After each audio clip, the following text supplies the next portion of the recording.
میں ڈسکا سے سیالکوٹ جا رہا تھا ایک بارات کے ساتھ، تو وہاں ایک بہت محل نما کوٹھی تھی، اور باہر بہت بڑا کداور بورڈ لگا ہوا تھا، لکھا تھا سکون کہیں نہیں۔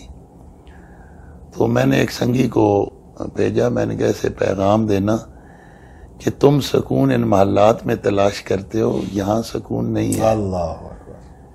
یہ نہ کہنا سکون کہیں نہیں، کفر ہے، کلمہ کفریہ ہے۔ آؤ اللہ اور اس کے محبوب کے ذکر میں سکون تلاش کرو۔ اللہ بذکر اللہ۔ یہ ذکر میں سکون ہے۔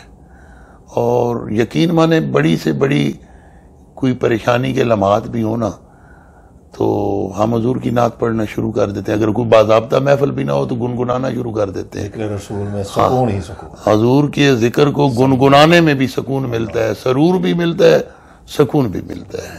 سبحان اللہ۔ اور جب بندہ کسی کا زیادہ ذکر کرے تو لازمی وہ خصائل، وہ فضائل، وہ محاسن جو بندہ بیان کرتا ہے ان کو اپنانے پہ بھی دل کرتا ہے، اور ان میں سے کوئی ایک بھی بندہ اپنا لے تو پھر بگڑے وقت سمجھ جایا کرتے ہیں۔ بے شک۔